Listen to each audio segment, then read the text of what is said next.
Hi everyone and welcome to the final part of my review on the Doctor Who 2010 Tesco exclusive Series 1 figure set. And in this part of the review I'll be reviewing the Graske figure, which comes with a gun accessory. Now this figure was originally released as part of the figure range for the Sarah Jane Adventures, which has now been discontinued. It came in a twin pack with a figure of Sarah Jane, and now it's been re-released, but this time into the Doctor Who figure range.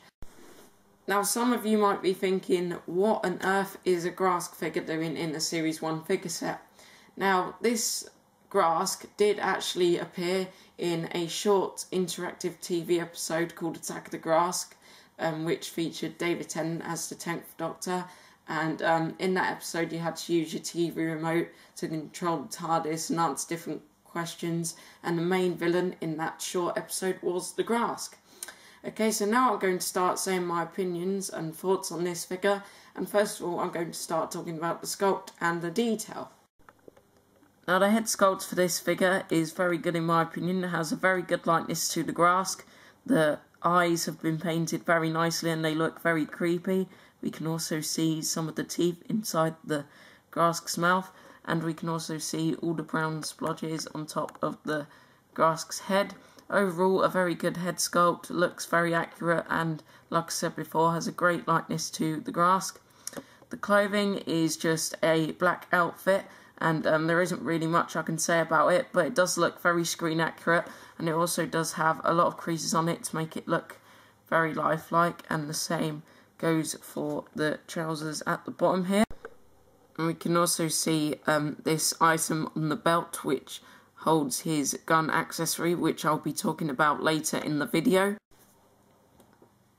Okay, so overall we have a very nice screen accurate figure of the Graske. Like I said before, the head sculpt is very good, has a great likeness to the Graske, and I think that the clothing has been made very nicely. Also quite like the hands on the figure because they have been painted with a mixture of at least two colours, which gives them this nice and dirty look, and it also makes them look quite detailed. And once again, I think the clothing is very good, looks very lifelike with all the creases it has. And now I'm going to go through the articulation of this figure. His head can do a 360-degree turn. Both arms can move up from the shoulders, and they can also swivel 360 degrees at the biceps. There we go.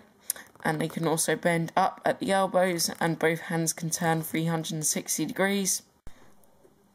He can also turn at the waist 360 degrees.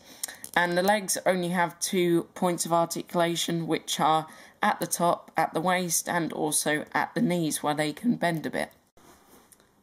And that is all the articulation on this figure, and overall I think this is an excellent screen accurate figure of the Graske. It has lots of detail which helps to make it look very good and very lifelike, and it also has lots of points of articulation which will make it good for figure adventures and animations. And from me, the Graske figure from the Sarah Jane Adventures and Doctor Who gets a very well earned 10 out of 10. An excellent figure, and it is my favourite figure from this set. But this review is not over yet, because now I'm going to take a look at his weapon accessory. Okay, so here we have his gun accessory.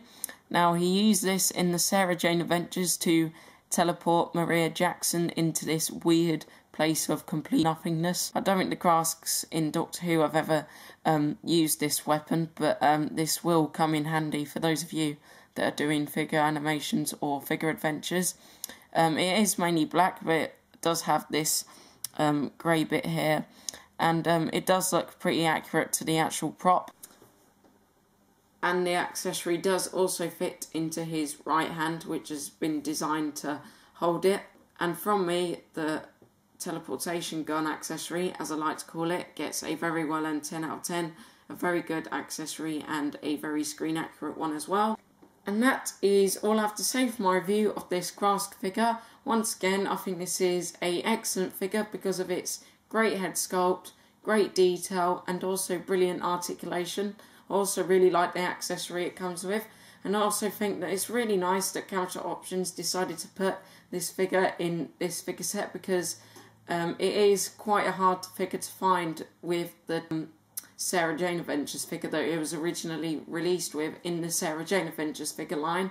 So I'm sure that the re-release of this figure has made a lot of collectors happy, and now many collectors won't need to worry about going all over the place looking for a Graske figure, because they know that they can find it in Tesco as part of this Tesco exclusive set. Okay, so, well, that is all I have to say for the Graske figure, an excellent figure, and now I'm going to tell you my final thoughts on this set. Now, overall, I think this is a very good figure set. All three of the figures have good things about them. However, I do think it would have been better if, for the release of this set, perhaps the Auton was repainted, and perhaps if it was given some more articulation.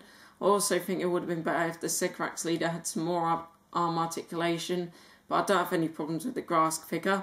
So out of 10, I give the Doctor Who 2010 Tesco exclusive Series 1 figure set a very well earned 8 out of 10. A very nice set, but I do think it would have been better if the Auton and Sycorax leader were improved in some areas. Okay, so that is all I have to say for this review of the Doctor Who 2010 Tesco exclusive Series 1 figure set. That's a mouthful.